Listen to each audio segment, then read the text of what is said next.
Good evening. Thank you for joining us for the ordinary meeting of Council on the 13th of November 2024.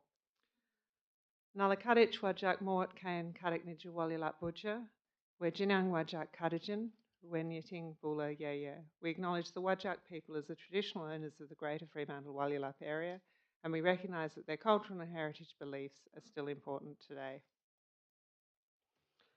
The meeting tonight is being recorded and streamed live online. While all care is taken to maintain privacy, visitors in the public gallery and members of the public submitting a question may be captured in the recording. Attendance, apology, leaves of absence.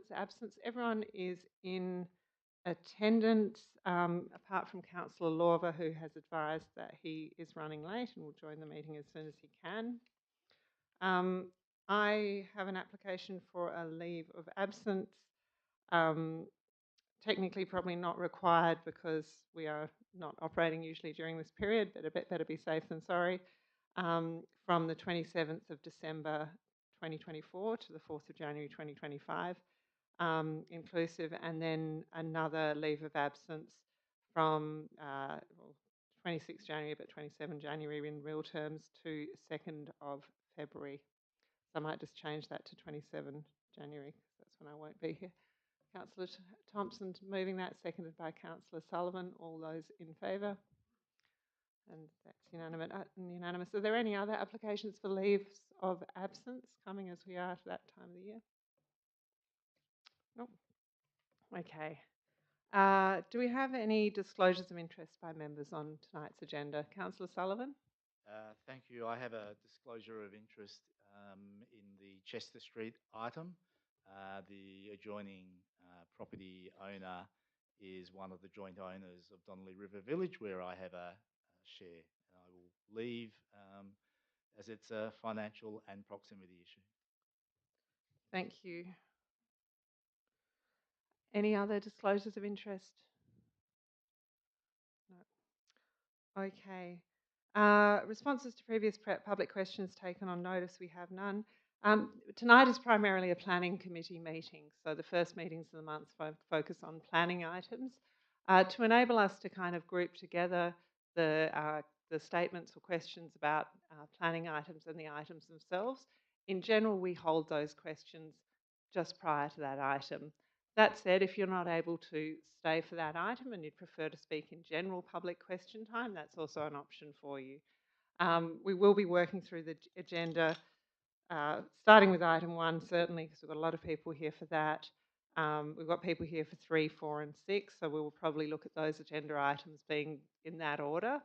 For example, if you were speaking on item 6 and you thought, I don't want to hang around for that, you could speak in the general public question time, which is what we are coming to now. So I guess if there's anyone on those planning items who wishes to speak now, you can come up to the microphone. I've got one general question or statement on my list that we'll call at this point in time. Otherwise, we'll leave all the planning ones to the actual items. All right, so the general question was from John Dowson.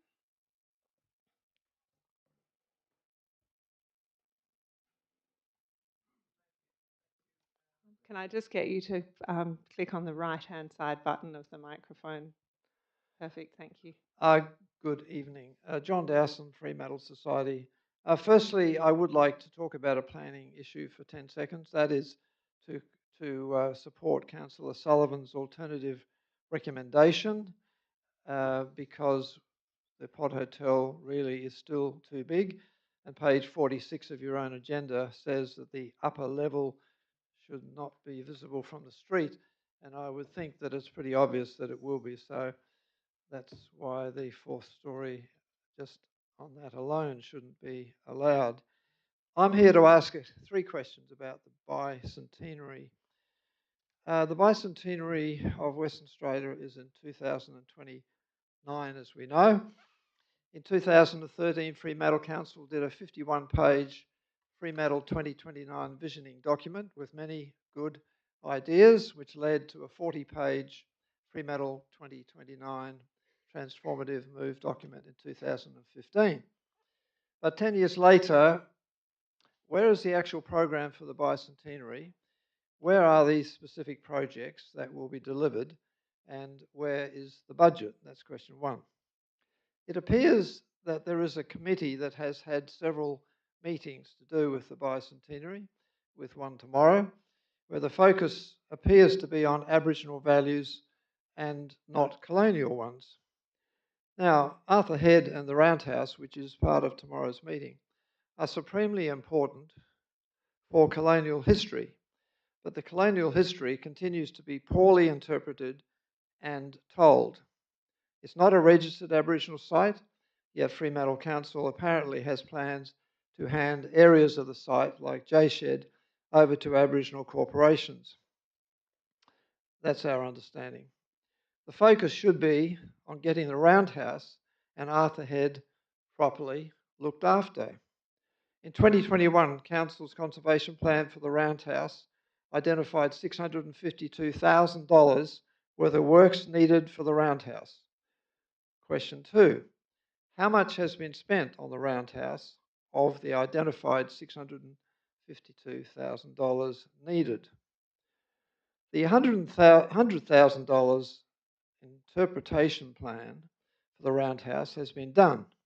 But, and this is question 3, why has Fremantle Council refused to let the Roundhouse guides get the $300,000 promised by Lotterywest to implement the interpretation plan?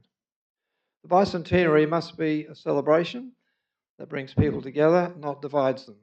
But I don't see that Fremantle Council appears to be trying to bring people together.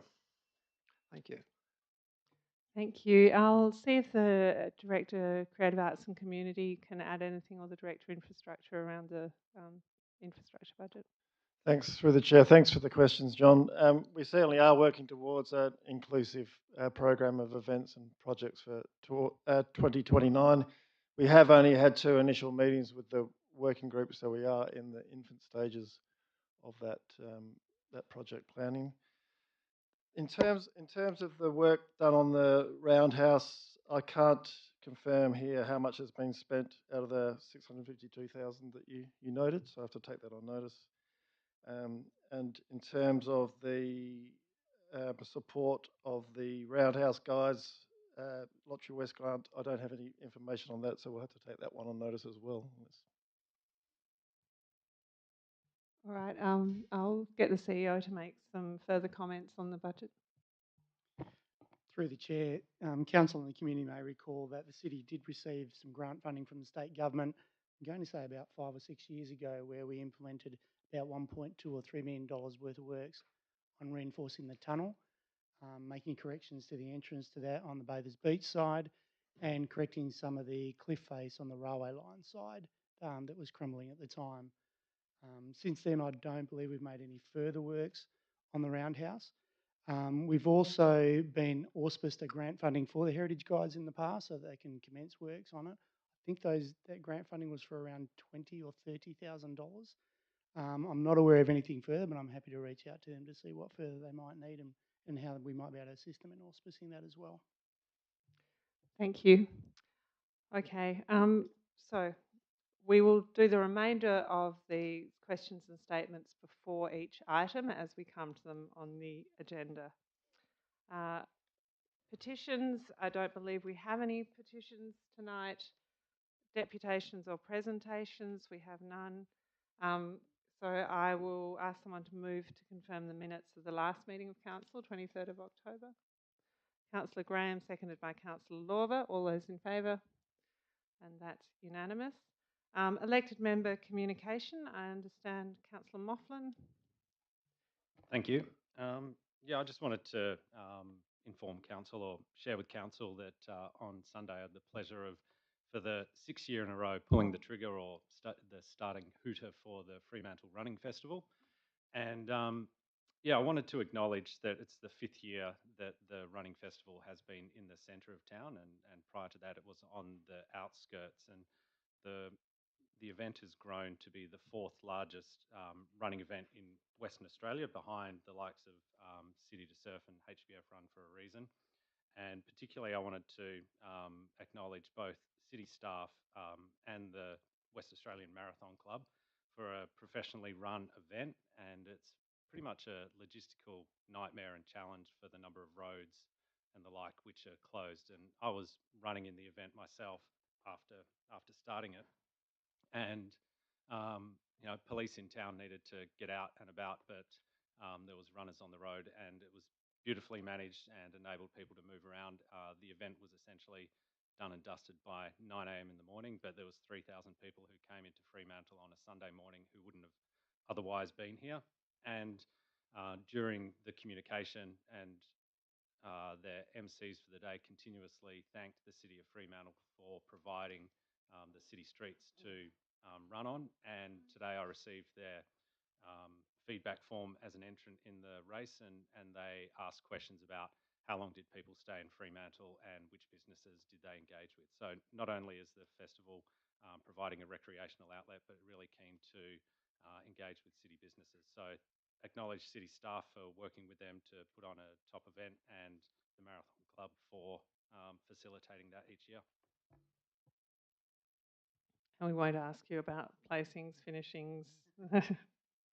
I finished. Good job. And you're here tonight. Impressive. All right. If there's not any other elected member communication, we'll move on to the Essex Street item. I have quite a long list here. I'm going to work through it in the order in which it's written, but if you are here with a group, you're welcome to, self-organise a little bit. I would say, because we've got a large number of speakers, if there's someone said something that you agree with, it's more than fine not to take the 3 minutes and say what they said, 100% agree. Okay, so the first person I have is Jacqueline van der Ven.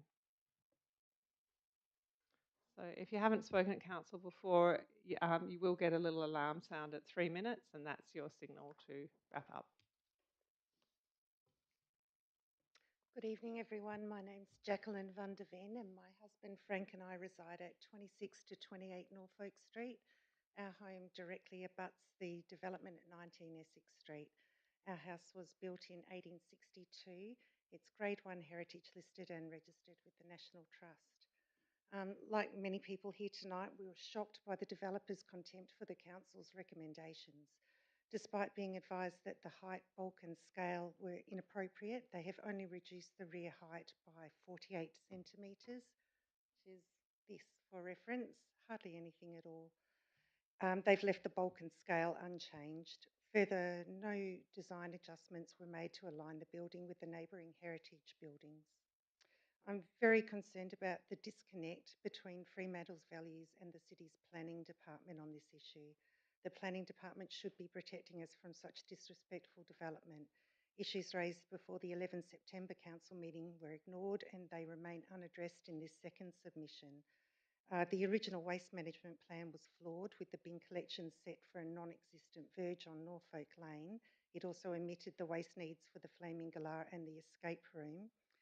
The revised waste management plan does the same, yet this is accepted by the planning department without question.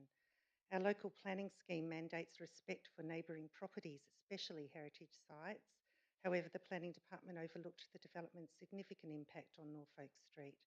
No street view was submitted by the developer, nor was one requested. The impact was so concerning that the National Trust formally urged the council to reject the development, and I have that letter, which I believe you've all seen here. And I quote, "We recognise that several mature Norfolk Island pine trees are central to the visual landscape of Norfolk Street. However, this is enabled due to the scale of the buildings along the street. A 4-storey structure will have significant impact on the streetscape setting, shadowing the single-storey building on Norfolk Street." Again, this feedback seems to have been ignored by the planning department, who advised that the Essex Street view was the only view they were concerned about. The local planning scheme permits an exception to building height, but only if a site contains or is adjacent to buildings that depict a height greater than that specified in Schedule 7. This development is neither adjacent to nor contains buildings over 3 storeys. So why hasn't the planning department flagged this?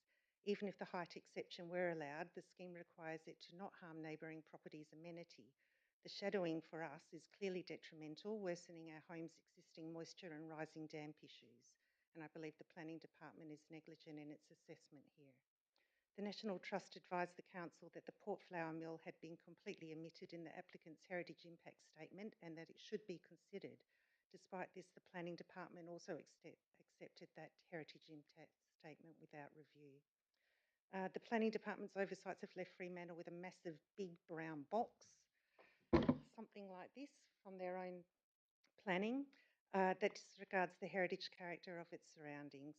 The developer has shown disregard for both the Council's recommendations and the Fremantle community's values. It clearly aims to bypass Council and take the proposal directly to JDAP. Approving this development would set a dangerous precedent, risking more unsightly big brown boxes that will erode Fremantle's character and its historical significance. Thank you. Thank you. I would just request that you can sit down. Just cautious in your language. I don't think negligent or any of those words are really, we do have a very professional planning department. They do work within a framework and they make recommendations very much within that framework, and they're very diligent in doing that. The reason this has come to council is because it does have some particular challenges with it, and that's our job. So, Karen Tremaine.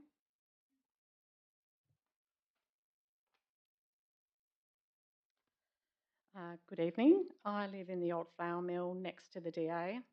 Residents and businesses surrounding the DA are so disappointed that we are having to fight our case again with council regarding 19 Essex Street. None of us opposing this are anti-development. In fact, many are business owners as well, and we love living in the heart of Fremantle, close to bars, shops, etc. But you can't stand by quietly when there is a blatant overdevelopment of a site that needs to be more sympathetic with surrounding residents in a heritage commercial residential precinct. Both the developers and the City of Fremantle have shown little or no regard for the views of constituents and neighbours, and you have to question, how does this bode for future council decisions and actions, and what impact is that going to have on heritage precincts such as ours? The City of Fremantle is very happy to just ignore the residents and ratepayers and throw its full support behind the developers and corporations who are in it for financial return and don't really give a damn about the community. I'm sorry. The developer's response does not in any way address the issues associated with the scale of the proposed development, including the impact of overshadowing, overlooking, noise and incompatibility with neighbouring heritage properties. What does reducing the height by 48 centimetres actually achieve? Adding a fourth story that is not sympathetic with the surrounding heritage area in both height and style, and it is very clearly visible, maybe not from Essex Street, definitely from my house, which I live in a heritage cottage as well that was built in 1862, and this is going to overshadow and stop the sun from shining. And I also have rising damp issues with my property. Again, we need to question why the council plan has provided so much discretion with respect to height and setbacks and benefits from this, other than to maximise profit for a developer. That they really are maximising the number of heads that can be in this pod. So the previous development was for 8 rooms, which was 16 people. This new development is for, I think it's over 380 beds. That's a huge disconnect. We don't understand why this developer has received favourable treatment with regards to the parking and waste management, especially considering what's happened with previous sites in regards to these issues.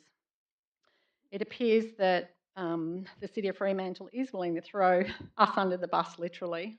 We feel like we haven't been heard, and I think you're going to hear a common theme tonight from other people who are speaking. We're sorry if we're very passionate, but we've just gone full circle. We've been through JDAP, we've been here before, and we're upset. We're very upset. So why is there such a disconnect between the City of Fremantle and its constituents? What is going on in the council that we feel like the very quintessential feel of Fremantle is at risk here? So please reconsider this. Right. I probably just wouldn't mind articulating some clarity about the process that we're in here. So this was something that we made a decision on a previous council meeting. It went to JDAP. JDAP have referred it back to us. Council tonight has not yet made a decision. So Planning officers will write their reports according to the scheme, according to the codes, according to that. Council has not yet made a decision on this item. All right, the next person I have on the list is Matthew Rawlinson.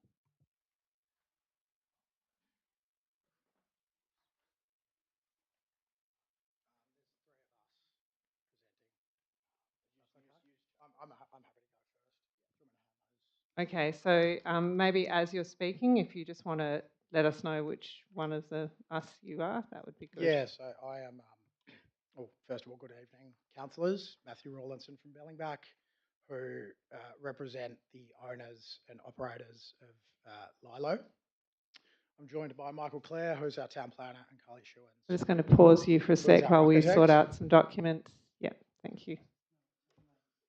Alter Marie. Thank you. Yep. We can Yeah. run through this. That's all right. You're only allowed to hand documents to the officers, just to be clear. Okay. Thank you. Okay. All right, back to you. We'll start the clock. We'll start again. Okay. Good evening, councillors. My name's Matthew Rawlinson. I'm from Bellingback. We are the development managers on the project. We represent EVT and Lilo. I'm joined by Michael Clare here, who's the town planner, and Kylie Schewens from Rothy Lohman, who is our architect. And we are obviously here in support of the project, alongside the city's planning department, the Heritage Council, and the Design Advisory Committee. So we really wanted to focus on the reasons for deferral tonight, not to drag things out, which we believe are height, bulk and scale, and waste management. So I'll be speaking first around the waste management. Kylie will then talk about the design-related items, and Michael will finish off with the planning. So in regards to waste management, since hearing our neighbours' concerns, we have consulted with the City of Fremantle and come up with a solution whereby all waste is contained within our site, plus the right-of-way which we benefit. This entails an MRV reversing into the right-of-way and the private contractors collecting the waste from our temporary holding zone, which is located within the site. So this would mean that bins would not be collected from the street or the curb, which was previously discussed in last council meeting, as well as the JDAP meeting, and that bins would just move in and out through our right-of-way. So in addition to that, we have understood the neighbours' concerns around other tenants potentially leaving bins out on the right-of-way or on the curb, and we have since increased the size of the bin store room to include the flaming galah and the escape room. That is the waste management strategy. I'll now hand over to Kylie, who will talk about the design-related items. Thank you. Thanks, Matt. And we should just mention that the pack that you have received is actually the pack that formed a part of the agenda. So it's not any new information that you're receiving tonight, but we just thought it would be opportune for you to be able to see while we're actually talking through. So as Matt's already spoken to the waste management, I just wanted to talk through the privacy and amenity and the built form approach that we've actually taken. We've actually just provided some indication in terms of privacy of the actual views that will be seen from the development for the new portion at the rear. 75% of this project is actually contained within the existing built form structure, and only 25% of the site is actually being taken up with new development. So really the entire 75% of the building, where the majority of the rooms are, there is no overlooking whatsoever. Once you actually move into the apartment, the hotel to the rear, we have actually provided privacy screens that face the windows and the views away from all residential areas. There is a blank wall to the south and a commercial property to the north that is that the views are actually being looked at, so that we are not looking into any private residential areas whatsoever. You can actually see we've provided some additional detail on the privacy screens, and they are used both to provide views away from there, but also to provide visual interest on the outside of the site itself. With the site plan, it actually draws into the fact that we have allowed for setbacks which are not required under the planning controls, but we have provided generosity and increased setbacks to the rear with that new portion, and also provided additional substantial increase to setbacks on the eastern boundary. The built form and scale itself, as I said, the discretionary height, the allowable height controls in the site is 11 metres. The discretionary height is up to 14 metres. We sit below the discretionary height controls that are allowed under the planning controls. As we've spoken to with Councillor Sullivan in the past, we needed to be able to justify the additional work that we've been doing in order to allow for the height controls. So we've actually reduced the overall height. The way that we've done that is we were conscious not to reduce the internal resident amenity, but we've actually condensed the service area between floors.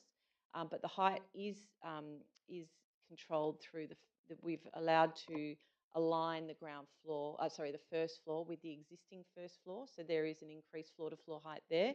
But for the 3 floors above that, we've actually condensed it to as much as we could possibly do to allow for that increased height, which is where we've actually allowed for that half a metre reduction in height through there. We've also looked at the way of the elevational treatments and how they appear both from Essex Street, Norfolk Street and Norfolk Lane. We've provided a number of studies in the pack. In particular, you can actually see, because we've provided a lot of information earlier on the impact of Essex Street. We've provided additional information on the impact of Norfolk Street, and you can actually see that given the fact that we've got a red terracotta roof of a single-storey non-heritage building directly to the east of us, that is the only portion that you can actually see the building from. The other heritage buildings, you cannot actually see it onto Norfolk Street itself, and it's clearly demonstrated in that. In addition to that, the technical college that sits on Norfolk Lane is actually at the exact same datum height that our building sits at on Norfolk Street, on Norfolk Lane, I should say, and it goes up to 18 metres in height with that roof. So there is a number of different buildings. There's the Maritime Museum also on the Maritime Building on Norfolk Street, and also the Esplanade, which are also sitting at those same datum heights directly around the area as well. So this is not out of context at all. I think that's pretty much it from. Oh, I should also talk through the elevational treatments. We have provided additional detail on that. We've provided additional relief, both through the changing of materiality. We've actually broken up the colour selections, particularly on the Norfolk Street elevation, but we've also provided a lot more detail in the layering and the elevational treatments that we are actually taking through all of the north, south and eastern facades as well, which are the only new facades that are actually being produced as a new built form outcome. So hopefully that provides additional detail for you as to what we're actually doing. Thank you. And I'll pass it over to Michael now, who'll talk to the planning.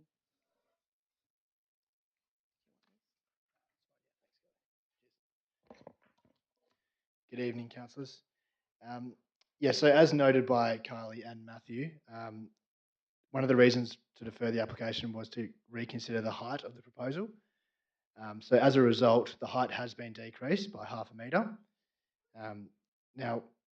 Up to half a metre. So now, whilst the plans were amended, the city's initial planning assessment and our assessment were aligned and are still aligned. We both agree that 4 stories is acceptable in this location based off the relevant Schedule 7, Clause 1.1 and Clause 1.2. Now, this clause allows for an additional 2 stories where certain parameters are met, and we feel we've met these parameters. The upper story is sufficiently set back from the street. It's set back 39 metres from Essex Street and 28 metres from Norfolk Street. The city's planning officers and our project team we are strongly aligned to believe that this provision has been met, and that was the feedback we received throughout the process and how we came to the design. The proposal does not include an external wall exceeding 17 metres. We're well under that. Our largest portion of external wall is the lift shaft, which reaches 13.8 metres. So we clearly meet that requirement. Now, the consistency with the existing height patterns in the area, as Kylie touched on, you've got the Freo Tech School, which is just across the lane, the Esplanade Hotel and Marine House. And just a point about these buildings, none of them are set back from the street. I know they're existing, but that is still the context. In terms of the amenity impacts to the neighbours, as Kylie mentioned, that's been sort of dealt with via the design, and we've improved the outlook to Norfolk Street in particular since the last meeting, breaking up the materials, breaking up the colours to soften the outlook. That is your 9 minutes time, or 3 times 3. So I just ask you to wind up. Sure, no worries. So just to sort of a couple of last points.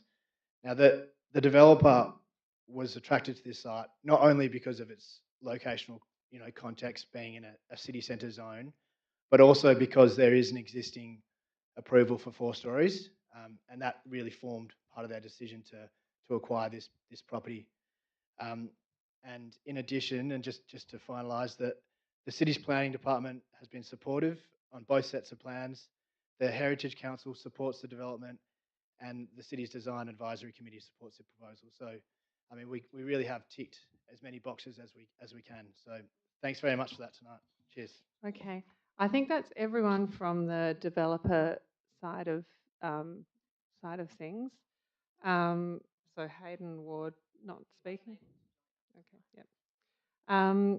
So I just would ask councillors if they have any questions that they want to ask of the developer. This is probably a good time to do that. Oh, okay. All right. Well, I'll go back to my list then. So the next speaker I've got is Philippa Porteous.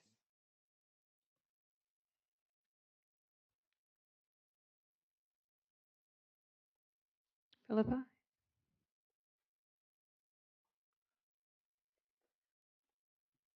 Good evening, councillors. I'm Philippa. I'm also at 17 Essex Street.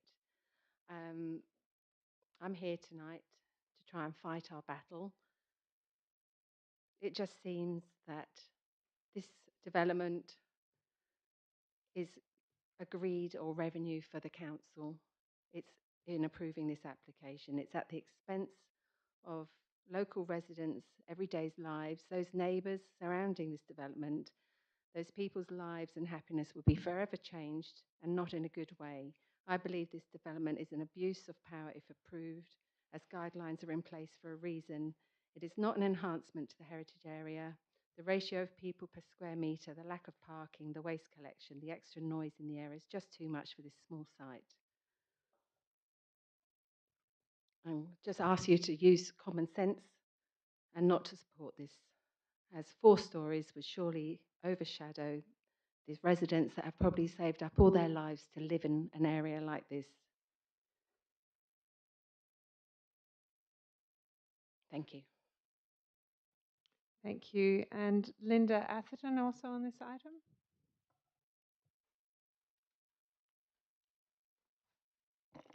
Good evening, everyone. I'm speaking against the proposal, as you may gather, and I won't go through all the things because there's no time. So the key points that I want to make this evening: my name's Linda Atherton. I live in 15 Essex Street. I've lived in Fremantle for 25 years or so and been very happy and have the opportunity to be able to do so. I haven't seen anything in all that time that is quite as shocking as this proposal.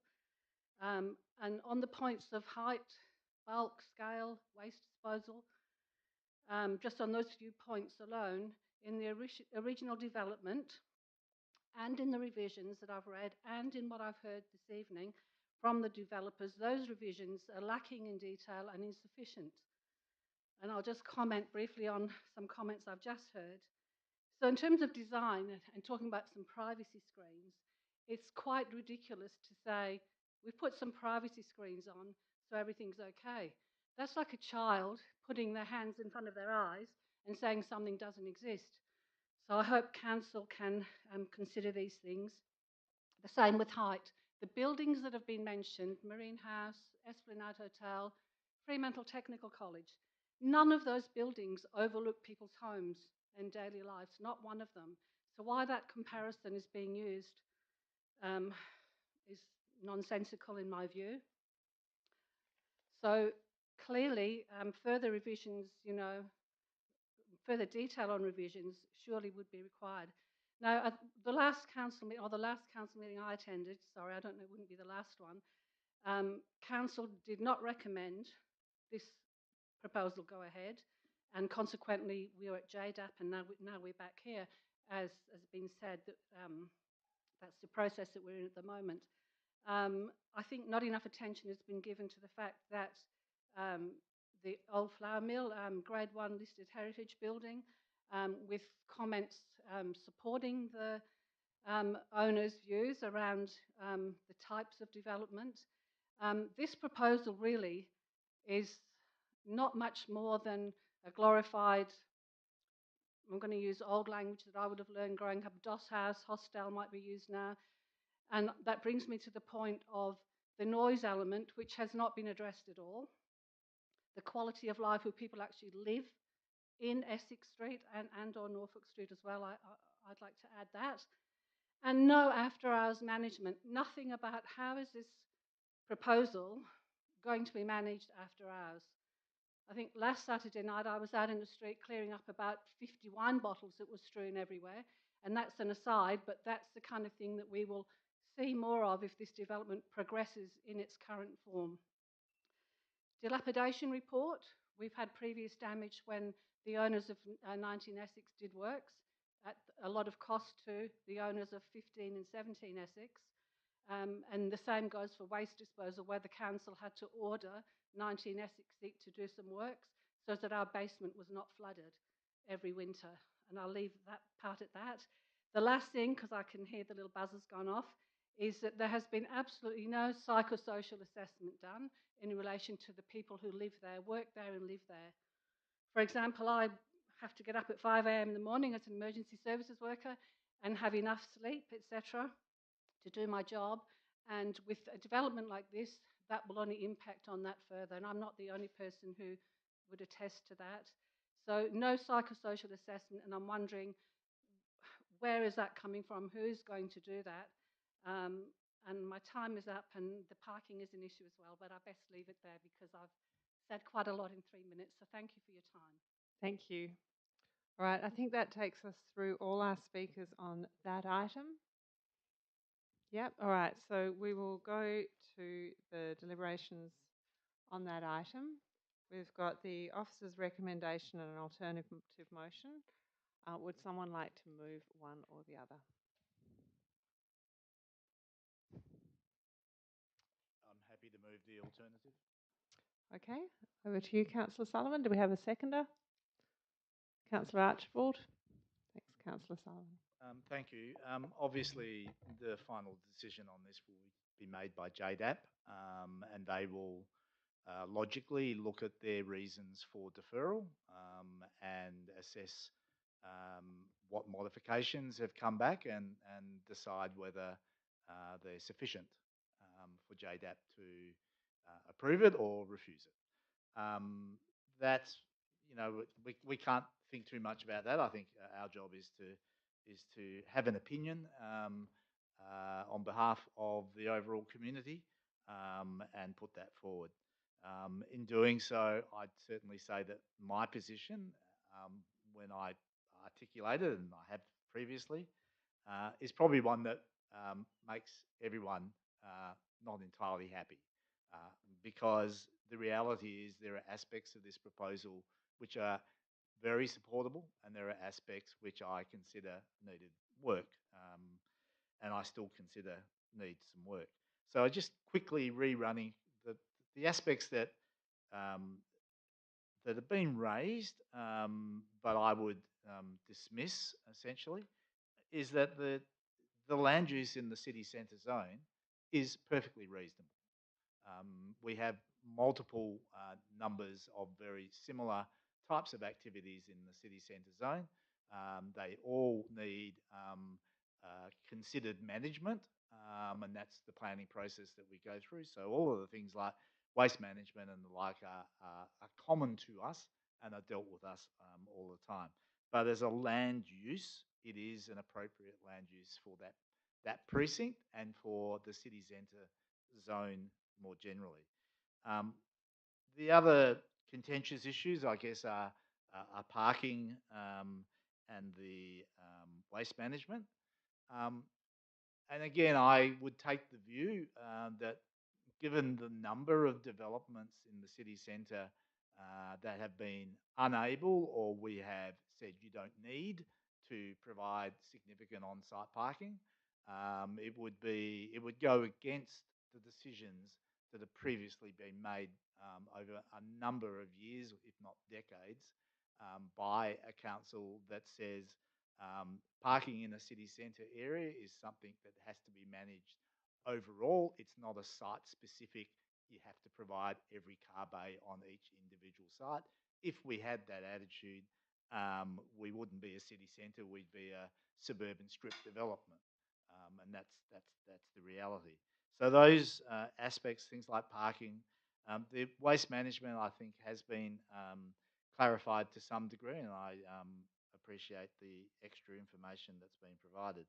And the issue of overlooking, and I might sort of flag the question if you can ask the officers, but the issue of overlooking, in my view, is being managed in a way which is not inconsistent with a sort of suburban approach of making sure that you can't see properties from the windows, adjoining properties from the windows. But I'm not sure that's absolutely a requirement that they had to go this far. So I think they've actually gone above and beyond what they would normally require. So the crux of the matter for me gets back to the issue of the built form and scale. And I use those words really intentionally, because I didn't use the words height that much last time. I used the words built form and scale.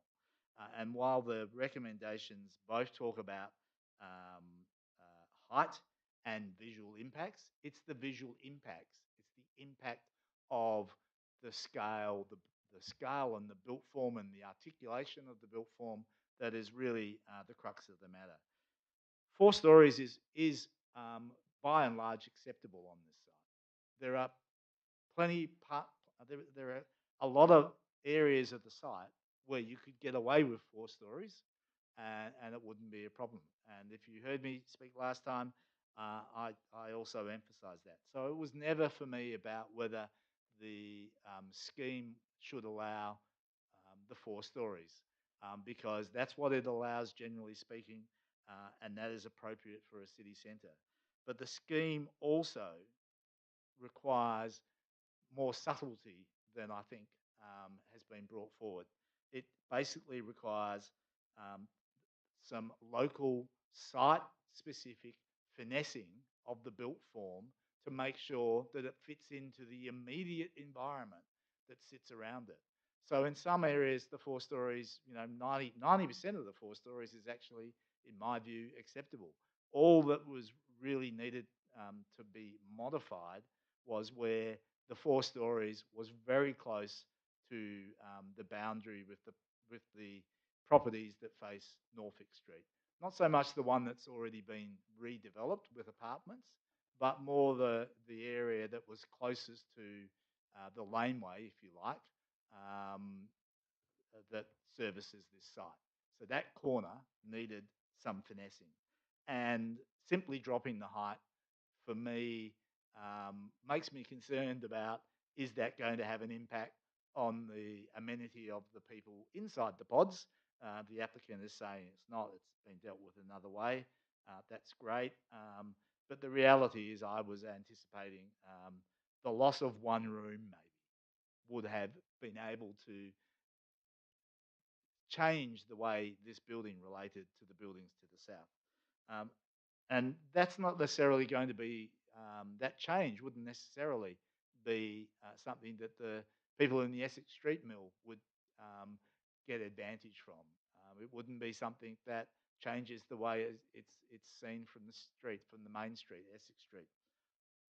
But it would fit in better with the single-story elements, heritage elements that are in that vicinity near the laneway that services this site.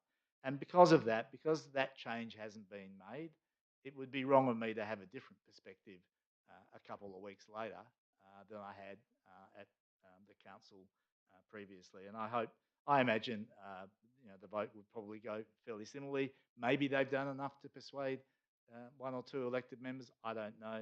Maybe they've done enough to persuade the JDAP. That's a completely different matter. I'm not going to speculate on that. But at this point in time, I would like us to put forward to JDAP that we don't think they've done enough in the critical elements that are the crux of this matter. Thank you. Thank you, Councillor Sullivan. Councillor Archibald as seconder.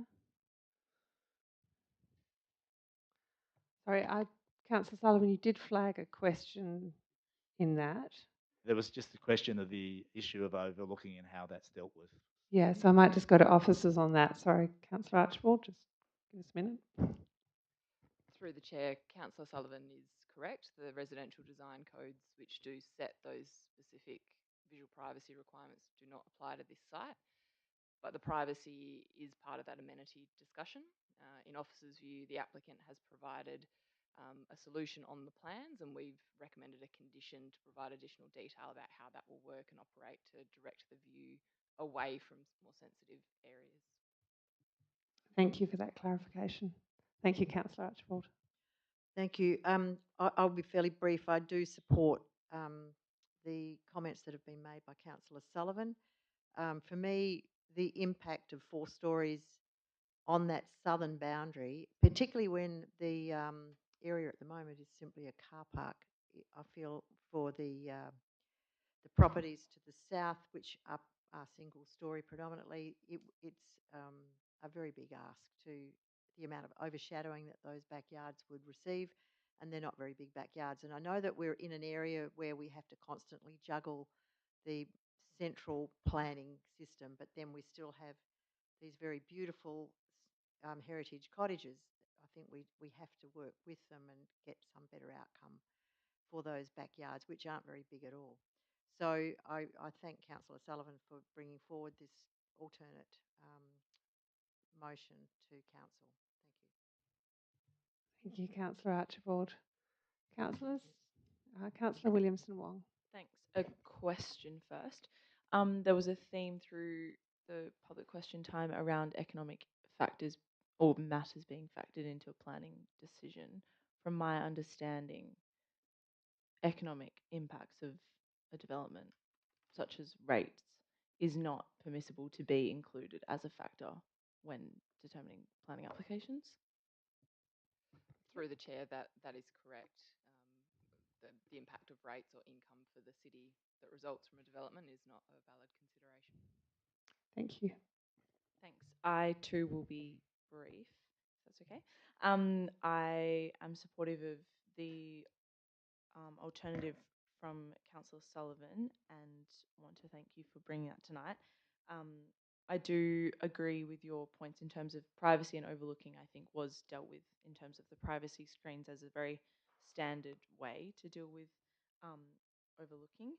But the kind of critical reason that I thought this council had said no to this application the first time was around that bulk scale and visual impact of the building, specifically on the southern side. And they, while it may not be so obvious from Essex Street, it's certainly obvious from Norfolk Street. So I'm not supportive of it at the moment, of the application, that is. Thank you, Councillor Williamson-Wong. Right, councillors, if we've got no further speakers, Councillor Van Dawson. Thank you, Madam Chair. I'll take the opportunity to speak now in case the alternative recommendation gets up. I just want to thank everyone for speaking tonight and all the presenters tonight. I've met with some of you personally and do appreciate your concerns about this development. This one's been a really tough one for me, and last time I did vote against the officer's recommendation to approve the development.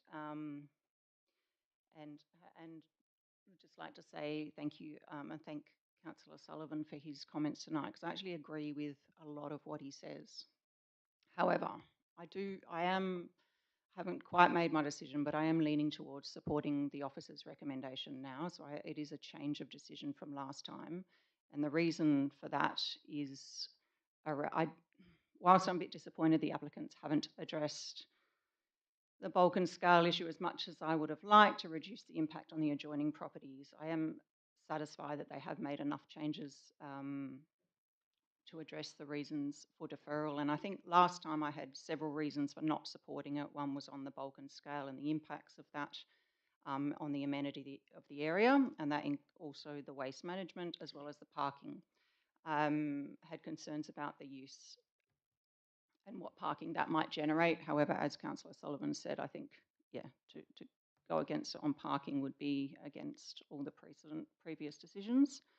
Also, the height in itself has been established as capable of approval, the 4 stories.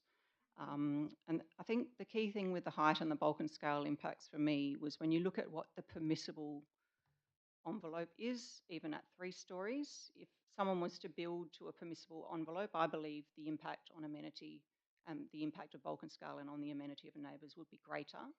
So I do appreciate that this, the development, whilst 4 stories, is limited to a small part of the site, and they've put it, well, in the only available space that they have, really. So again, the key things for me were the bulk and scale impacts and the waste management and parking. The waste management, I'm happy that you've provided that additional information. That's given me some comfort that that process will be managed better than it was before. We don't have bins on the verge of Norfolk Lane, which is a good outcome. And also in terms of amenity, I just note with overshadowing, of course, that's not all year round. So the overshadowing diagrams they provide is, they look at June 21st, I believe, at midday, or around there. So it isn't all year round impacts of overshadowing. And yeah, so all factors considered, I'm definitely leaning towards supporting the officer's recommendation should the alternate recommendation not get up. I do think it's a great land use and development for our city centre, and will attract more visitors to the city to support our local businesses and vibrancy of the city. So it definitely aligns with our the objectives for the zone. Yeah, I'm very mindful of the impacts on neighbours, but it is a hard one to balance in a city centre zone. Yeah, but thank you. Thank you, Councillor Van Dawson. Do we have any more speakers on the item? Okay, so I'm going to put to the vote the proposed alternative motion by Councillor Sullivan, unless he wants to close. I wanted to say one quick thing. A lot was said about in the public conversation about the way the city staff had handled this, and I just wanted to emphasise that, you know, I have absolute respect in the report writing that the staff have been bringing forward to us in this. There is a lot of input from a range of people, from the Design Advisory Committee, from heritage officers, from planning officers, from waste management team, and the like. So it's not fair to basically say that somehow the city staff have an agenda, because as I said previously, 99, maybe 95% of this proposal is, I think, acceptable to the whole council. It's just this tiny bit in the corner, and I think it's unreasonable to sort of label the staff as sort of having some sort of an agenda. So I just wanted to say that and support the officers, even though I'm got an alternative recommendation. Thanks for that, Councillor Sullivan, and well said. All right, so we will put the alternative motion to a vote. All those in favour? That's Councillors Sullivan, Williamson, Wong, Lang, myself, Lorva, Kamada, Mofflin, Graham and Archibald, and against Councillor Van Dawson and Councillor Thompson, so that's carried. So the recommendation to go up to JDAP will be to not support the approval of this development. Thank you. Okay, so we're going to go on to the next item now, which is next item for which we have people in the gallery is the third item, which looks like we might skip over Scott Street. We'll come back to Scott Street. So this is the Chester Street item, which Councillor Sullivan, I think you're leaving the room for this one.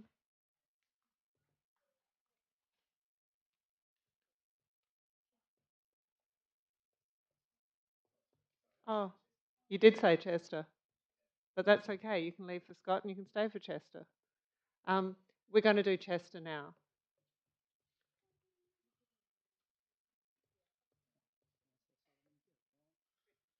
So confusing.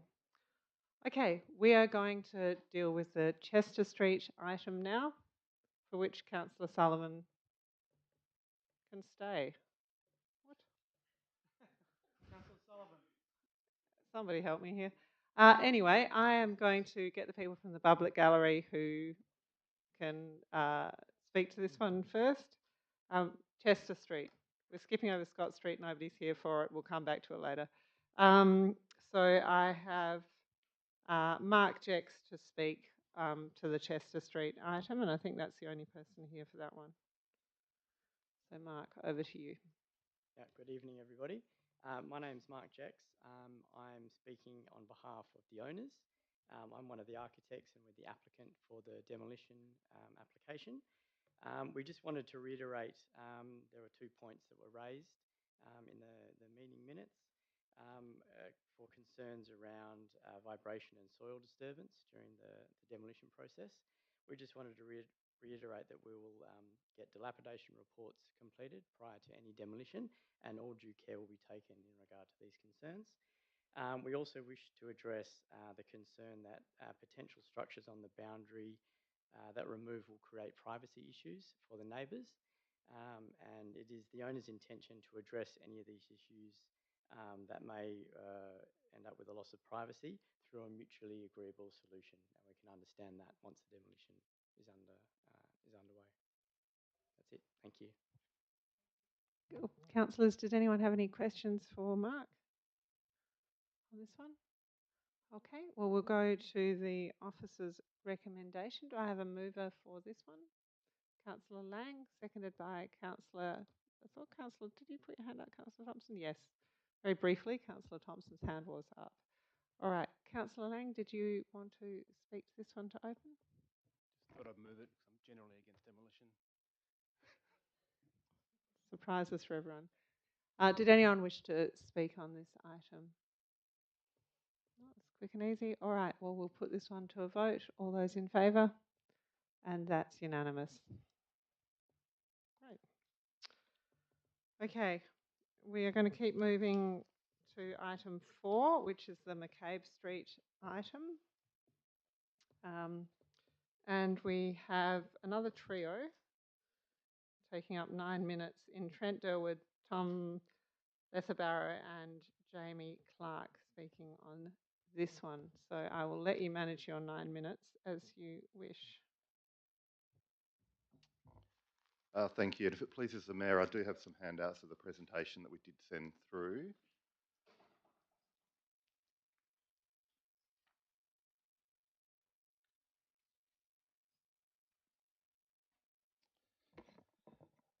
It is the same presentation that was sent through via email previously. Good evening, Mayor, Deputy Mayor and Councillors. My name is Trent Durwood and I'm from Method Planning, the consultant representing the owners of 19 to 21 McCabe Street, North Fremantle. I'm here with Jamie Clark from Megara, the developer of the site, and Tom Letherbarrow from SCA, the project architect. You've been asked to reaffirm a recommendation for refusal of the minor banding change to the facade. And I also note an alternative recommendation may be presented to support the change. We respectfully ask that you adopt the alternative recommendation for the JDAP's consideration. And the purpose of this evening's presentation is to give you an overview of how we have ended up with the current design, as well as detail around the key design elements and background to the 3 to 4 years of research to get a suitable product and constructible and affordable banding solution. Jamie will run through this process and Tom will detail the ultimate solution being presented today with imagery sent to you previously and in the handout to understand some of the differences. So just in that key overview and summary, the only change is to a single design element being the wave in the banding. The key design elements of why discretion was used initially are not changed. The proposal always was and still is compliant with the plot ratio of 2:1, and the height limits relied on in the visual performance parameters are from 2008. In 2020, it was acknowledged that these parameters had changed significantly. In accordance with the orderly and proper planning of the area and the future urban fabric, 8 stories would be, in 2024, within community expectations and eminently supportable in this location, considering the real and meaningful community benefit in giving up land for an easement to access a landlocked reserve for parks and recreation, as well as the design excellence achieved. The mining banding change does not impact the parameters to which discretion was initially used for, nor result in not meeting the orderly and proper planning of the locality and that future desired character I mentioned. To this end, I reiterate some comments in your agenda that the street level interaction does not change and the over organic lines of the building remain intact. The DAC only commented on the merits of the design, as confirmed on page 90 of the agenda, and not the previous reasons for discretion being used or the constructability and supply issues detailed in our submission. There are no changes to these key design elements and community benefits that facilitated discretion in 2020. There has been significant work to find a solution. The project is started and out of the ground under significant supply and cost pressures. The manufacturing of this banding element will start immediately if approved on the 21st of November, with no impact on the PC date or site works. Thank you very much. I'll now hand over to Tom. Good evening, Mayor and Councillors. My name is Tom Neathrow. I'm a Director at Space Collective Architects and also the Project Architect on Sarai for the last 4 years and been very involved with the design development and the technical resolution of the construction details. Look, Sarai is not your average apartment development, and it embodies exemplary design from the overall massing and built form right down to the detailed junctions and finishes, landscape and amenity on offer. Conceptually, the architectural design adopted bold curves and triangular forms to maximise the views and minimise the bulk. The facades tear back on themselves to reduce overshadowing and create forms that are a subtle reference to the local topography. The dynamic built form was celebrated by the DRP and the city during the DA process over 4 years ago. The development also has extensive landscape component, incredible amenities for the new residents, and offers multiple community benefits. So in summary, Sarai does not rely on the current slab edge facade banding profile to achieve design excellence. The proposed amendment is, in our opinion, a subtle modification that achieves a very similar outcome, particularly when viewed from the public domain. So I'll just pass you on to Jamie now, who'll provide further context on how the facade banding has evolved throughout the design and procurement. Good evening. Thanks for your time tonight. I'll keep it pretty brief because I think what the other guys have said is fairly simple. We're really proud that we've been able to get this project from what was a vision sort of 5 years ago to being under construction now. The market's been extremely challenging, as a lot of people would be aware. We've worked with 6 builders as part of the journey. 2 of those builders are no longer around, and 4 of those have all been involved in the refinement of design from our concept with SCA through to where we've ended up now. The couple of slides that I put in, one around build feasibility, just shows the challenges we've had in terms of construction cost increases. We've been able to manage those as well as possible and stay really true to the design of the project. This is really our last design challenge, I guess, is to resolve this banding element, but we're pretty proud that it's the only element that we've really had to try and find an alternate solution for. I've personally been involved in the process of dealing with multiple suppliers, multiple solutions. The team have spent a huge amount of hours trying to stay true to what was the original design intent for the banding, but we've now got a solution which is buildable. The builder's able to have a local supplier. We're not reliant on overseas and all the risks that introduces. So we've now got a solution we're able to get on with immediately. The key thing for us is bringing this project to market, completing it. While our market is typically downsizers on this project, it's critical for them to get out of their big homes, to free up that housing and to create movement through the supply chain of housing. So we're pretty happy. We've got a project that's now, if anyone's been past McCabe Street recently, it's just hitting level 1 and level 2 in the structure. We're aiming for completion early 2026. So we'd appreciate the professionalism of the City of Fremantle to date and would appreciate your ongoing support. Thanks. Thank you. Councillors, were there any questions? Oh, no, hang on. Whoops. Yes, and continue. Just for a little bit longer.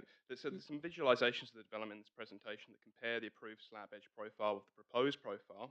that simply change the depth and remove the waveforms. It's really important to note that this facade banding is rarely seen up close. Along McCabe Street, it starts at level 3, which is almost 15 metres above the footpath and set back above the building podium. Considering the overall height of the facade banding is consistent with the approved version, at these distances it's hard to notice the difference in profile.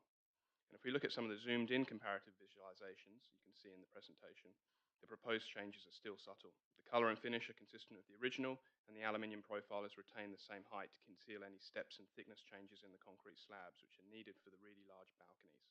The new profile is shallower and therefore considerably lighter.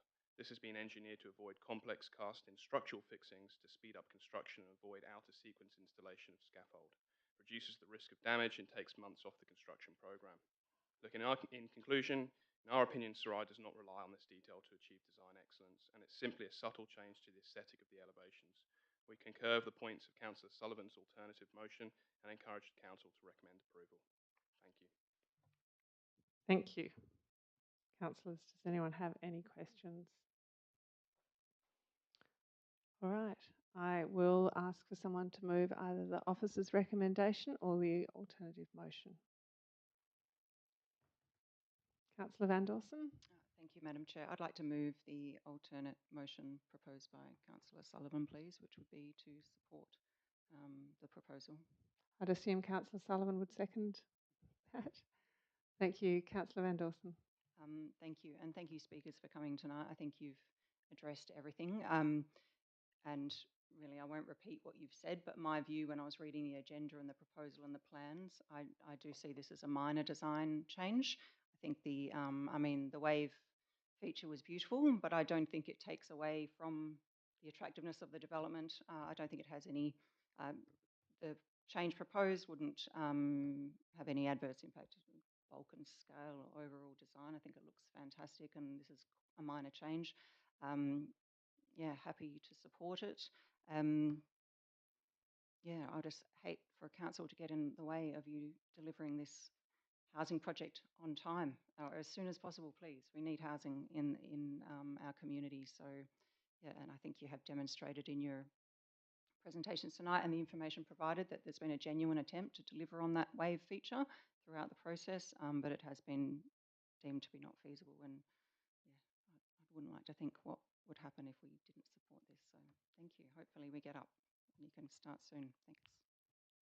Thank you. Councillor Sullivan. Thank you. Having been involved in this, right from the beginning, the whole, I guess, process of the design, the way it was brought to us, the benefits that it created that go far beyond just an edge of a balcony of a building. It certainly was a very pleasing proposal in the context of all of the development that's happened in McCabe Street on that sort of northern side, which doesn't have the same attractiveness, doesn't have the same finesse, doesn't have the same attention to detail about livability and amenity, not just for the people living in the units, but for the community as well. So this was and always will be, I think, a quality development. And I use that word or that phrase as a comparison thing. So if you compare it to other developments in the area, this is the quality one. As has been pointed out, the balconies or the edge strip that you see there is a part of the building that's very, it's not a rectilineal form, it's a very organic form of a building, and that is its attractiveness. It's organic in 3 dimensions. It sets back organically, increasingly as it goes up. It has a lot of curves and the like, and that's the sort of core of the aesthetic that has been achieved here. And while, if you look at the original edge of this building on page 84, it is really elegant, and it's a little bit clunky in the next version. Well, the context is that you won't see it significantly from the street. I might notice it. Russell will definitely notice it. People on the Design Advisory Committee probably will notice it. But the vast majority of us will still be looking at the building and saying, that's a really nice looking building, the way it sort of, blends into the topography. It is like a contour map of the hill adjoining. So that it still has those qualities. The architect obviously, originally was looking to really finesse that edge. It's a bit like, the developer of a car that's trying to create the absolute perfect solution. Unlike the developer of a car, where they have the capacity through producing millions of them, an architect has to actually work within the context of what the local industry can provide, or sometimes even what the overseas industry can provide. And sometimes, probably actually more often than not with some architects, the design it outperforms the capacity to build the element that was being envisaged. And not everyone has the opportunity that Antonio Gaudi had or whatever. This one just has to be a little bit more practical. And I think they've given their best shot. And I think we should support them because the overall quality of the development hasn't changed. So, thank you. Thank you, Councillor Sullivan. Councillors? On a very practical note, I have to say I did look at this, and as someone who has lived in North Fremantle, the sort of black dust of North Fremantle is quite well known. Our North Ward councillors know that there is often quite a lot of dust that, we'd love to say it's always perfect and it's a beautiful place, but it's probably good not to have outside edges that are going to accrue quite as much of the grot that that is quite hard to clean off. So I actually look at it and think that's probably going to look better long term because it's going to be much easier to clean. Very practical, but there you go. All right, should we put this one to a vote? So we're voting on the alternative motion by Councillor Sullivan to not support the officer's recommendation to refuse, double negative, so effectively to approve the change. All those in favour? And that looks to be unanimous. Great, thank you, councillors. The next item that we've got people in the public gallery for is item number 6. So we'll go to that item next, which I believe is the MRS amendment. So we'll start with Annette McKay is the first person I have listed to speak on that one. Good evening, everybody. My name's Annette McKay and I live in the Iceworks. I've recently moved from New South Wales and was shocked to see the 3 proposals for our across the road for the Italian Club. I'm concerned that the extending Norfolk Street through to Fishing Boat Harbour will lead to significant traffic congestion whenever the freight train passes. This could cause traffic to back up along Norfolk Street, possibly reaching through to the lights and into Parry Street. Marine Terrace, especially heading towards Norfolk Street from the south, already experiences congestion due to the traffic backing up from the roundabout at Norfolk Street. I believe the current railway crossing provides sufficient access to Fishing Boat Harbour, and further expansion and disruption to the area is not necessary. Regarding the 3 proposed options for the Italian Club's future development, I believe these would disrupt the streetscape of Marine Terrace. Fremantle does not need additional commercial space given the many unoccupied buildings already available. Additionally, a multi-storey car park would likely reduce property values on the opposite side of Marine Terrace and is unnecessary for this area. The Italian Club, which operates infrequently, could be located to one of the many unoccupied spaces in Fremantle, allowing the area to be converted into additional green space for our city. A multi-storey residential development right next to a train line, when so many current residents along this line already voice complaints, is ridiculous, and blocking beautiful water views for all to enjoy is a disgrace. Fremantle does not need another concrete jungle built and to only line the pockets of greedy developers. Thank you. Thank you. Scott O'Hare.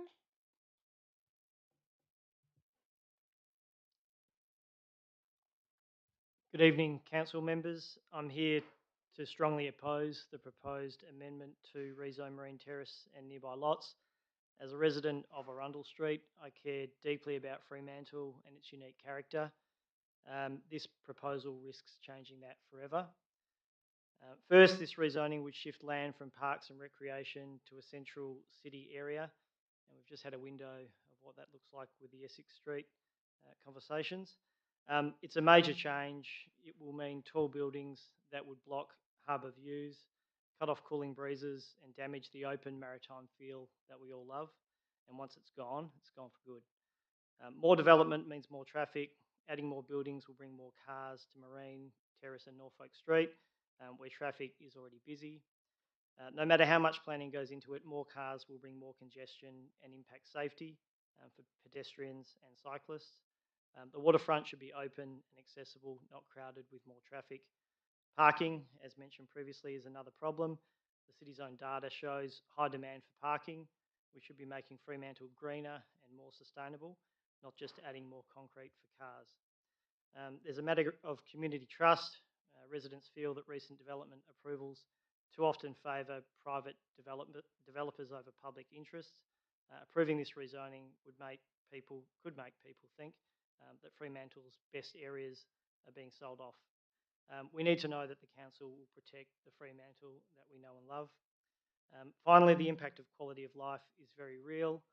Losing public and private harbour views, dealing with noise, pollution, more congestion, all harm daily life for residents. No justification report can make up for that loss. Council members, please keep Fremantle's heart intact. Let's protect our waterfront, respect the community's wishes, and focus on sustainable projects that add to, not take from, our special town. And I urge you to reject this rezoning request and put Fremantle's future first. Thank you. Thank you. Nancy Amato.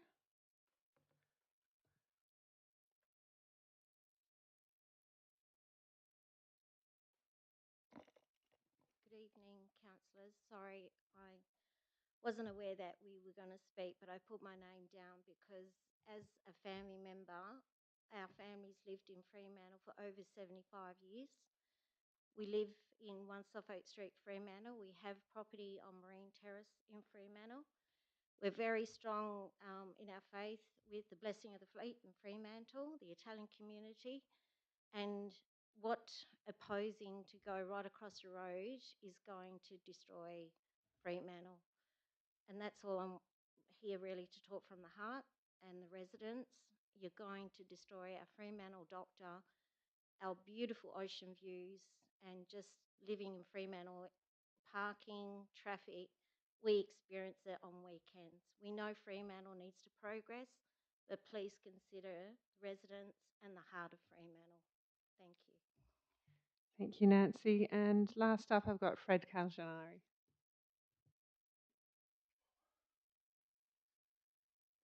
Good evening, Madam Mayor, councillors, ladies and gentlemen. Thank you for the opportunity to address you on behalf of the Fremantle Italian Club. As you're all aware, the club's been on site now for 50 years. It's not on its last legs, but the salt water certainly and sea air certainly has an effect on the building. But it's not only that. The reason that we support the MRS and the Norfolk extension is that after dark, the place is virtually inaccessible.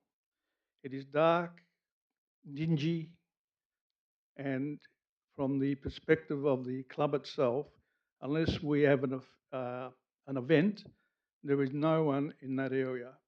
Now, the opportunity with the redevelopment is that it brings further foot traffic, not only foot traffic, but the opportunity for people to walk through that area outside the railway fence into the Cicerellos and places like that. At the moment, pardon me, what is happening is that a lot of tourists, people that walk through the park, end up at the Italian Club as a dead end. They can't get over the other side of the fence, right?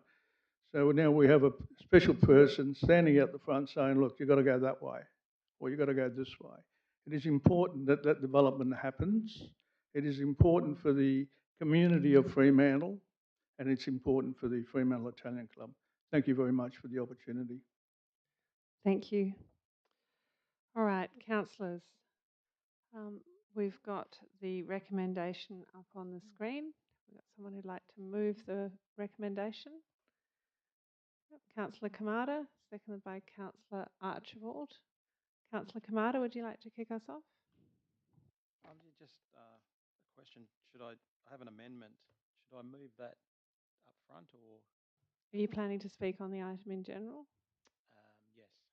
Or why don't you open a debate on the item in general and then you can move an amendment. Okay, first of all, thank you for all the speakers that came in tonight to give us your thoughts on this item. I think that this scheme amendment is a great opportunity for the city. I do think that if this project is done correctly, then and in such a way that it addresses many of the concerns that have been raised tonight, it could be a real winner for the city in terms of connections to the fishing boat harbour, in terms of ensuring that you still have your sight lines through to the harbour. I agree totally with a lot of the concerns that were raised tonight, and this is just a first step. And it's important that we get this first step across the line to be able to address these issues, particularly those that were highlighted by Fred Calangianeri. So yeah, I do think this is a great thing for the city if it is done well. Thank you. Thank you. So we can come back to you for the amendment, or you can move it now. What would you? Yeah, I'm happy to move that now. Thank you. Yep. So the amendment seconded by Councillor Thompson. Do you want to speak to the intent of the amendment at all? Or? Yeah, I'm happy to do that too. I was more prepared for that than the whole item. Yeah, look, as I said, this scheme amendment is the first step. There are a lot of moving parts in this proposal for the future, and the Italian Club is a part of that. Once the zoning changes, there'll be many implications. It's very important that we are considering all those implications because this will now be part of the city. The city has always had a great relationship with the Italian Club, and I think that my amendment simply helps to strengthen the combined commitment to ensure that the club has a sustainable future. All right, councillors, on the amendment, anything further? All right, well, I'll put the amendment to a vote. All those in favour? And that's unanimous for the amendment. So back to the item as amended. Councillor Lang. Thanks. I'm listening to the concerns of some of the neighbours. I live very close to where you guys live. I think I've met some of you before door knocking. The Norfolk Street extension is going to provide a really elegant solution for pedestrians and vehicles that are trying to get to the boat harbour. I think if you're from out of town, and we probably take it for granted living in town, trying to access the boat harbour is actually quite difficult because it's not so logical about how you're trying to find it. Go down Norfolk, turn left, turn right. It's not the easiest place to find. The Norfolk Street extension is a really elegant solution that's going to funnel vehicles in and out of the boat harbour a lot more efficiently, and it's probably going to contribute to reducing traffic on Suffolk Street and on Arundel Street as they're trying to find the boat harbour or maybe look for rat runs. So just on the Norfolk Street extension, I think it's a really great solution for Fremantle, for residents, because it will reduce traffic, but also for people who are trying to find the boat harbour. And in terms of the new development in town, I would also hope that maybe some of the people driving in might move into those new apartments that are being built, and that might also help us reduce traffic in town as well. So in all, I think this is really cleaning up a part of town in terms of wayfinding and planning that will be better for residents where you live and visitors of Freo.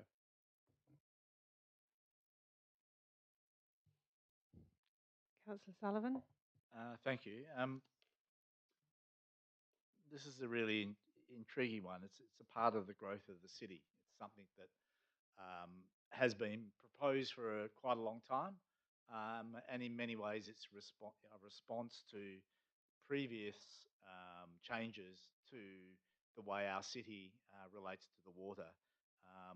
And obviously, I know certainly the Amato family, probably the Mendolia family, probably a whole bunch of other families that Councillor Kamada could tell me about, lived in the early years very close to what was a beach. Marine Terrace was a beach before it became Marine Terrace. And then it became a railway between Marine Terrace and the water. And then the fishing boat harbour was built and the water was pushed even further away. And so that is the nature and the progress of the city. Buildings were then built around the fishing boat harbour and the like. And as has happened both on the fishing boat harbour side of the city and the port side of the city increasingly gets dislocated from its waterfront. And we are a waterfront town. We are a seafaring town. We need that connection with our waterfronts.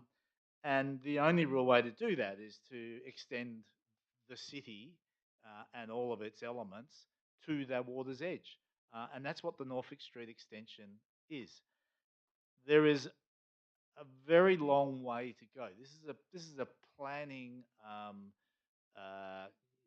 broad planning amendment that basically says the ground plane can be rezoned to something different to what it is now that will ultimately allow for private and public development to occur in those locations in the way that a city would normally grow and expand.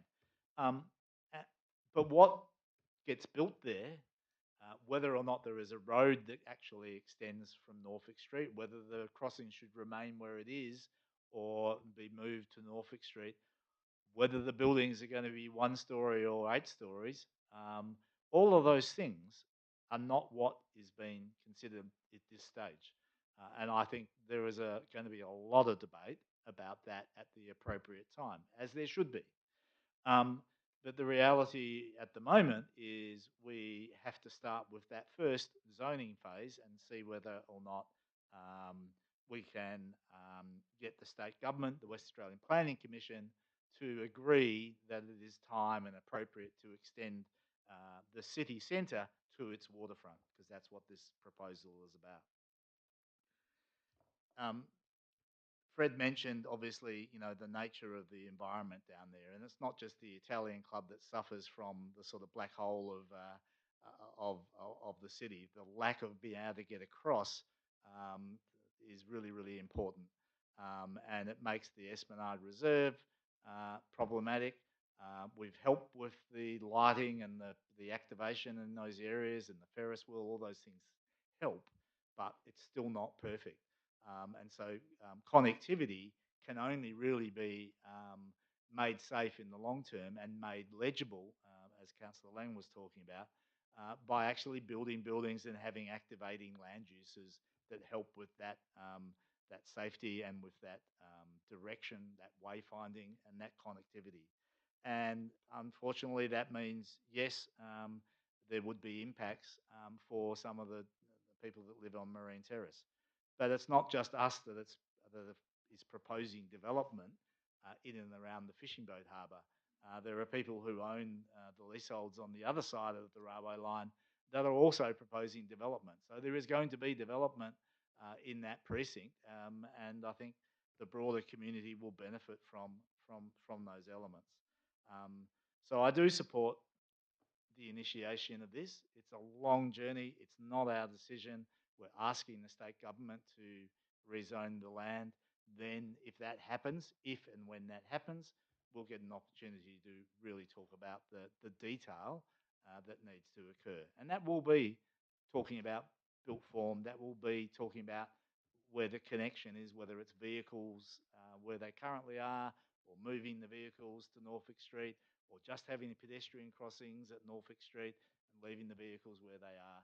How to screen parking, what to do with parking, who knows, by the time we actually get to that point, we might not even need a car park. I don't know. It's a long way off. But I do support this initiation. Thank you, Councillor Sullivan. Councillor Lorber? Yeah, just a quick question, I guess, for staff. And I've already asked this question, but it kind of came up tonight, so I just thought I'd ask it again, so that way it can be reiterated in this form as well, because I did have concerns about potentially endorsing some of the options that are contained in this report by this vote, but it's clear that we're not. So I was just wondering if staff could maybe just elaborate on those three options that were put out for community consultation, why they were there, and kind of what role they might play or might not play in how this goes forward. So Chloe, you look kind of different. So Pat, forward. Sorry. Through the chair, so just to quickly illustrate why we did put out three options, really that was to confirm that there isn't a single proposal or concept right now for the site. We are obliged as part of the justification report process for WAPC to put forward a concept proposal or proposals that aid in their consideration of the justification report. The options were deliberately different.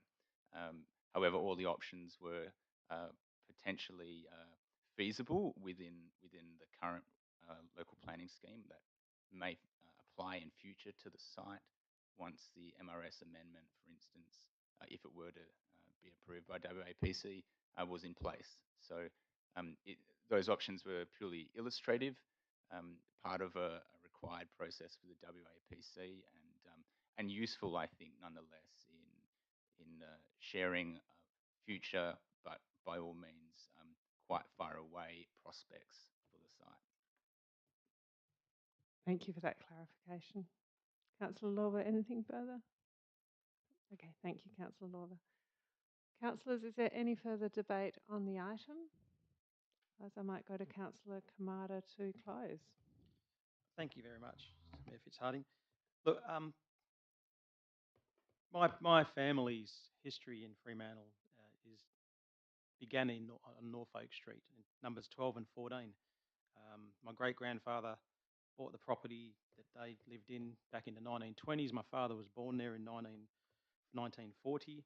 So this is an area that's of great significance and you know, sentimentally to me and to a lot of people. You know, the stories that I've grown up listening to about that particular area have been a really big part of my life. And one thing I'm aware of is that it is an area that has been of constant change.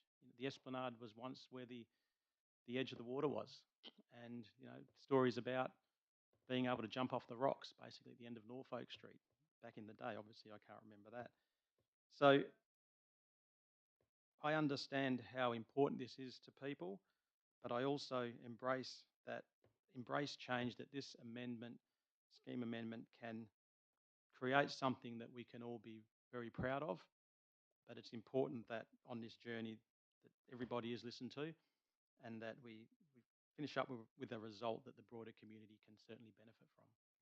So yeah, I'm fully supportive of this and look forward to a slow process ahead that will eventually result in something, you know, really special. Thank you.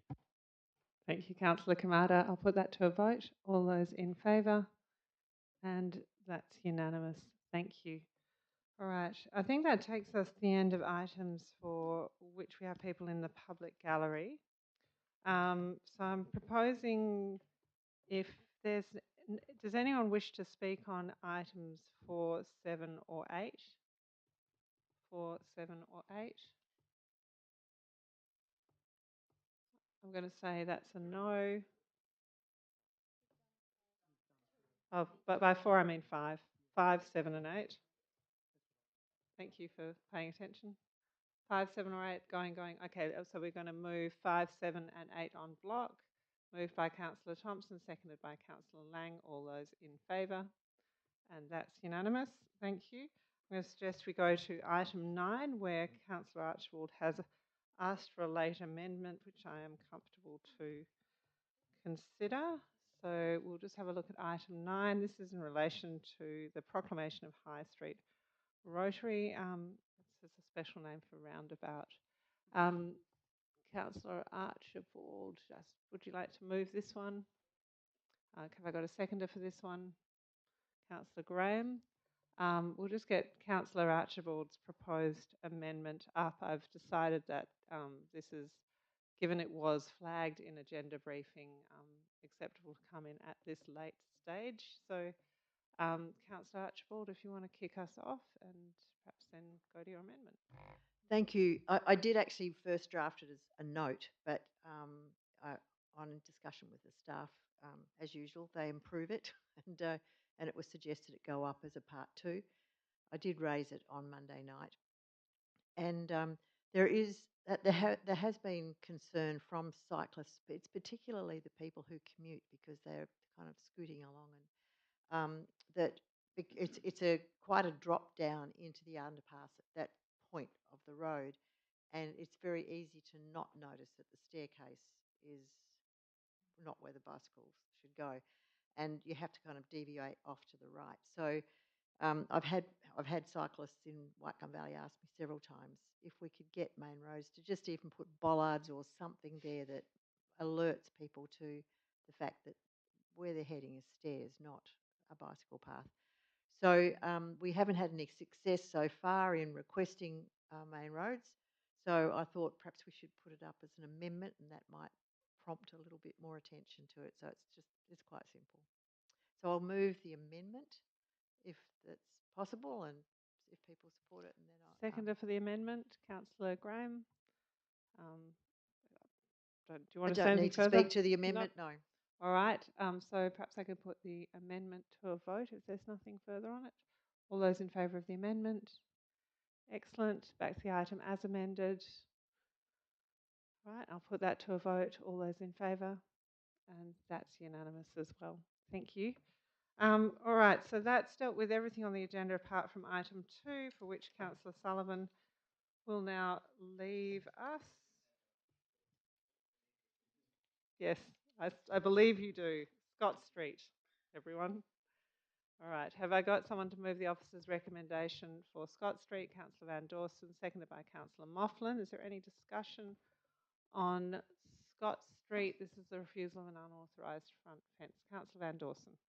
Thank you, Madam Chair. Just wanted to thank the officers for their reporting on this, and yeah, happy to support their recommendation. I wouldn't want, I think approval of or allowing this sort of thing to happen just sets an unwanted precedent. We have policies in place for a reason, and I think there's an expectation that communities should be aware of boundary walls, fencing policies that local governments have, and they shouldn't be allowed just to go and do what they like and ignore the rules. And I just think if we allowed it to stay, it sort of sets an unwanted precedent that other people might just think they can do what they want and then come back and get approval. That's all from me. Thank you. Thank you, Councillor Van Dawson. Anyone else on this item? Councillor Mofflin. Yeah, I was just going to add one point that Councillor Van Dawson spoke to about community members should be aware of policies and the like.